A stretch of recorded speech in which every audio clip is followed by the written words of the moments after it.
Vamos então iniciar o trabalho do curso de filosofia, né? Vamos os acadêmicos Daniela, Franciele, Marco e Karina, disciplina de filosofia latino-americana, professor Tarcísio. Então nós vamos agora dar continuidade nos nossos trabalhos. Vamos estar apresentando o universalismo ético de Kohlberg e Habermas. Bom, podemos dizer assim que uh, o Kohlberg ele nasceu em 1927, faleceu em 1987, e o Lawrence Kohlberg ele baseou os seus estudos numa elaboração de uma teoria do desenvolvimento moral, à luz de dezenas de estudos empíricos. Ele não foi assim do nada. Ele manteve-se nos marcos do estruturalismo genético, da psicologia constitutivista e centrada na interação entre experiência e pensamento. Além do que, ele define uma teoria da psicogênese e do desenvolvimento moral em estágios rigidamente estruturados. Isso a gente vai ver mais na frente. Bom, a teoria do Kohlberg, né, ela podemos colocar dois pontos. O primeiro, o desenvolvimento moral, ele diz que é uma teoria que se concentra em desenvolvimento da moralidade e o raciocínio moral. É isso que ele vai ficar a primeira parte da sua pesquisa. E no segundo momento, ele vai ver como esse desenvolvimento moral ocorre, né, em uma série de 6 estágios. Ele vai dizer, olha, 6 estágios vai acontecer o desenvolvimento dessa lógica moral, né? Porém, esse desenvolvimento busca sempre o quê? Ele busca fazer o quê? Ele vai buscar a questão de manter a justiça. Mas isso a gente vai ver mais lá na frente. Bom, podemos colocar o ponto de partida do Kohlberg, o Jean Piaget. Então o Piaget ele já veio antes, né, com toda essa a teoria construtivista do ponto da psique humana, do comportamento moral, como que se aprende, né? O ser humano, eles partindo para as crianças, mas o Kohlberg ele vai pegar, né, nessa teoria do Piaget, ele coloca lá que o Piaget faz a formação dele, que a moralidade, segundo a, a ideia do Piaget, ela vai pela moralidade, na heteronomia, na semi-autonomia e na autonomia.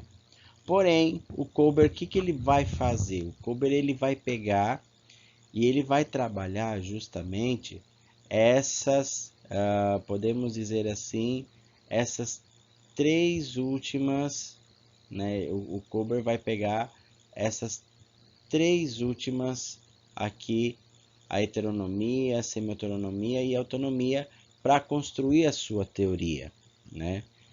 E aí, o que o Kohlberg ele vai fazer?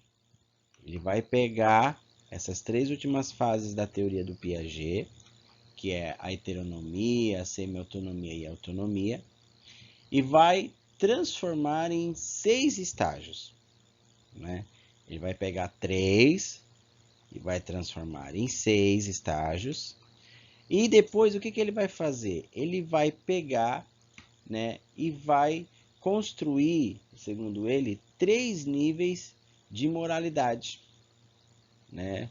3 níveis de moralidade, sendo eles agrupados da seguinte forma, tá? Segundo Piaget, eles vai agrupar da seguinte forma: do pré-convencional, que vai reunir o estágio 1, ele diz que é da orientação de punição e obediência, e o estágio 2, relativista instrumental. Depois vai ter o nível convencional, que é o período da construção moral, da concordância interpessoal e da manutenção social. E por último, o nível pós-convencional, ele vai pegar o estágio 5, que vai falar, ele para não entender, é o contrato social e o princípio ético universal. Então, para construir, né, esse raciocínio moral, todo ser humano passa por esses 6 estágios, segundo Kohlberg. Esses 6 estágios que são doravantes do que o Piaget já tinha feito lá na frente. Mas aí, pessoal, então, nós temos que ter atenção de que essa filosofia, que cada estágio, ela corresponde a uma filosofia moral. E o que acontece? Essa filosofia moral é um modo distinto, né, para se resolver os conflitos e buscar o quê? O que o Kohlberg acha que é o que o ser humano está aqui para? A justiça perfeita. Mas isso a gente vai ver mais lá na frente um pouquinho. Então, o que acontece? Nós temos que lembrar ainda que, apesar de 3, ele pegou 3, transformou em 6, agrupou em 3, ele vai dizer que esse agrupamento, ele não dá para se fazer assim, ele pode do nada, ele tem que obedecer também algumas características que vão trazê-las.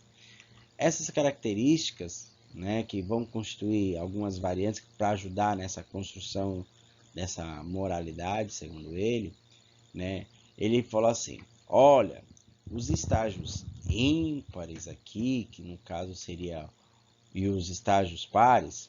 Então vamos lá, no estágio ímpar, 1, 3 e 5, eles, lembrando que é a orientação da punição e obediência, o 3, o concordância interpessoal, e o 5, o contrato social, eles têm por característica algumas variantes que eu posso classificá-las segundo lá no Piaget como heteronômanas, do nível do julgamento. Ou seja, essas variantes correspondem àquele nível da heteronômia lá do Piaget e que vai constituir o julgamento, porém, ele vai dizer que constitui o julgamento, mas da qual a regra para acontecer esse julgamento, ela vem da questão da convenção imposta, ou seja, aquilo que já está imposto na sociedade, né? O que está colocado na sociedade. E aí ele vai falar, olha, só que lá no lado dos números dos estágios, né, dos números pares, que é o 2, 4 e 6, o 2, o relativista instrumental, o 4, a manutenção social, e o 6, o princípio ético universal, eles vão constituir uma variante autônoma, ou seja, que prevalece a dimensão de independência do indivíduo. Então, enquanto ela vai colocar no ímpar o julgamento, já nas pares não, ela vai trazer o que é a dimensão da independência do indivíduo, da qual, segundo ele, prevalece aqui o que? A regra, a norma da regra estabelecida, não imposta. Tem uma diferença. Imposta sempre foi assim. Estabelecida foi construída coletivamente, né? Vamos lá então. Bom, depois disso, então, vamos lá, né? Dando continuidade, né? Nós podemos aqui parar o barco não, né? Dando continuidade, nós temos que, então, o Kohlberg ele vai falar sobre os níveis, né? O que significa cada nível, né? O nível pré-convencional, o nível convencional e o nível pós-convencional. No pré-convencional, o Kohlberg ele vai dizer que o convencional é a argumentação moral e ela é particularmente comum em crianças, embora adultos também possam exibir esse nível de argumentação. E nesse nível, o juízo da moralidade da ação é feito com base em suas consequências diretas, né? O nível de desenvolvimento moral está, vamos dizer assim, apenas ele está apenas com o próprio ser de uma maneira egocêntrica, né? Alguém com uma moral pré-convencional ainda não adotou ou internalizou as convenções da sociedade, né, sobre o que é certo ou errado, mas em vez disso foca-se grandemente em consequências externas de que certas ações possam vir a ter. Já no nível convencional aí, né? O que quer dizer esse nível convencional? A argumentação moral é típico de adolescente. É o que ele vai dizer. É o típico aquela questão do adolescente, né? Adolescente e adultos, aqueles que argumentam de uma maneira que julgam a moralidade de ações, vamos dizer assim, comparando-as com as visões de mundo, expectativas da sociedade, da qual a moralidade convencional ela é caracterizada por uma aceitação de convenções sociais a respeito do que é certo e errado.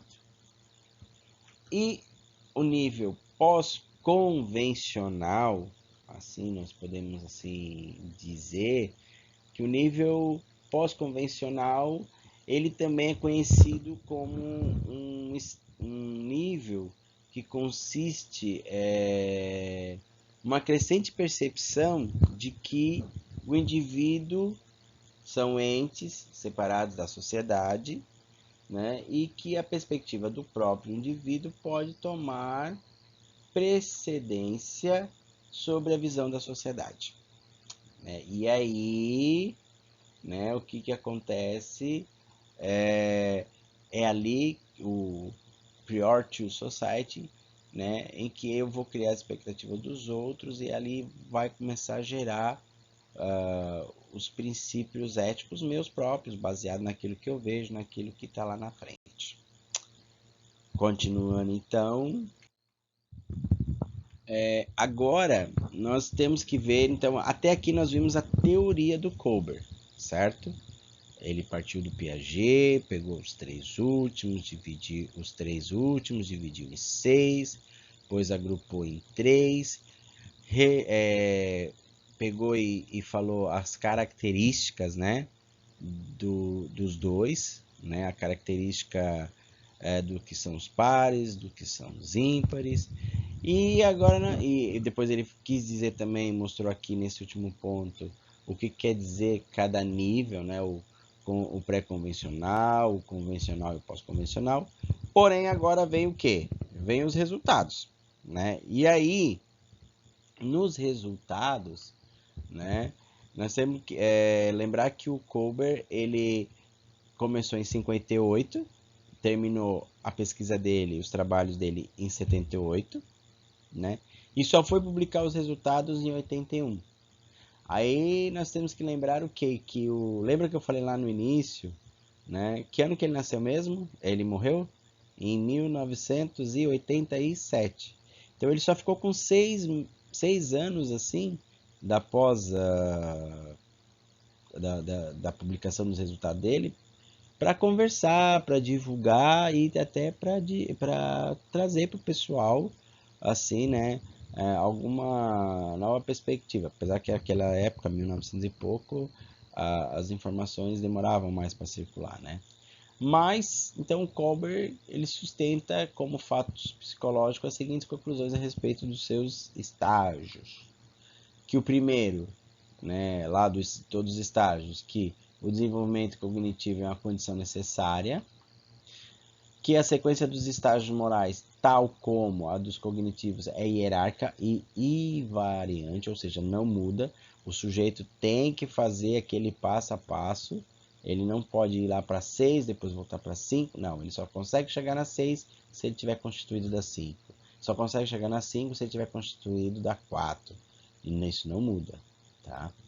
Depois, ele vai falar do terceiro, né, que a partir de qualquer idade a pessoa pode até regredir, mas que será necessariamente então voltar a um determinado estágio para continuar, né? Ela não pula nenhuma fase, ela volta e vai para frente.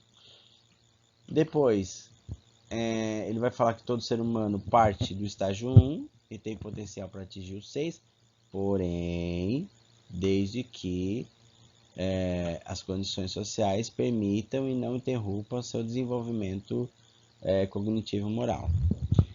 E depois o quinto, no qual ele, com ampla variedade de condições sociais, culturais e religiosas, ele interfere na natureza sequencial dos estágios, né? Mas apenas na velocidade com que se progride e no ponto máximo que se atinge buscar a justiça, como ele já colocou. Então agora, né, o que nós podemos continuar? Ó, quem apareceu aqui, para quem não sabe, Piaget. E o Piaget, então, ele ajuda a reforçar, o Kober só reforça aquilo que o Piaget já falava, de que o desenvolvimento mental é uma construção contínua. Cada um de nós, ela não cíclica, ela é contínua, né? E que cada estágio constitui, então, pelas estruturas, uma forma particular de equilíbrio. E que essa evolução mental nossa, o que ela é? Ela é uma busca, uma equilibração sempre mais completa, ou seja, a gente sempre está buscando o equilíbrio perfeito dos nossos valores, da nossa moralidade, né? Então essa evolução se dá assim. Bom, aqui eu digo que é para relembrar, né, reforçar que a questão dos estágios, né, que eles não são, como se fala, não acontece na evolução a ida para frente sem ter estruturado o anterior e que isso não muda, né? Depois, o pressuposto estruturalista do cognitivismo, né? Que ele vai dizer que o conceito ele está aprendido ou usado indeterminadamente em alguns, uns usa outros, porém, o que acontece? Eles estão amarrados por estruturas comuns, né? O conceito, isso a gente está falando na cognição da pessoa, a questão da moralidade. E aí o que acontece? O Kober, o que ele faz? Ele não fica na questão do conteúdo. Aí que tá a sacada. O que diferencia o Kober do Piaget. E que ele não está na questão do conteúdo, mas ele está na questão do que? Da forma de pensar. Né? Como que acontece essa moralidade na consciência das pessoas, né? O que ela pensa. Não é o conteúdo, é a forma, é o como, né? E aí o que acontece? Ele vai dizer também que essa independência de conteúdos específicos é evidente nos julgamentos morais do nível pré-convencional mais o convencional. Que, porém, essa independência de conteúdo aqui evidente, que a gente pode dizer assim, essa aqui, ela não acontece no pós-convencional, né? Esses valores e julgamentos não convergem na pós, né? Porque na pós ela já está estabelecida. Bom, já indo para os nossos finalmente, né? Nós podemos dizer que o primeiro ponto, a teoria desenvolvimental dos estágios morais caracteriza-se pelo pressuposto universalista que se manifesta em dois momentos articulados. O primeiro, quando a existência da sequência hierárquica invariante dos estágios e trajetória, essa ontogênese da moralidade por meio de estruturas formais de raciocínio, e depois, quando ela sustenta essa trajetória como um ponto culminante em uma moralidade pós-convencional, substantiva, cuja dispersão mais acabada, séria, né? Ou seja, concebido aquele princípio ético universal de justiça, que é o perfeito para o Kober. E depois o segundo ponto, né, já de caráter universalmente necessário, do desenvolvimento cognitivo moral. E por fim, né, o que marca a teoria do Kober até aqui, o princípio da justiça. Enquanto a defesa da vida, dos direitos individuais, comum e universal, em suma, são, como fato social, apenas a possibilidade de um ideal maior, ou seja, que o ser humano ele sempre vai em busca, né, do que? Da razão, né, que através da razão da justiça universal, né, que é a ética, né, mas de uma forma plena. Quando o sujeito alcança a justiça plena, ele conseguiu realizar todas as etapas do Kober. Porém, né, não parou por aí. Depois se juntaram outras pessoas para ajudar, né, o Kober. E aí vem o próximo ponto, que vem falar com a Fran, né, que vão ter aí outras pessoas que vão ajudar a destrinchar depois que o Kober morreu em 87, né, vão ajudar a atualizar, a conversar melhor sobre a sua teoria. Beleza?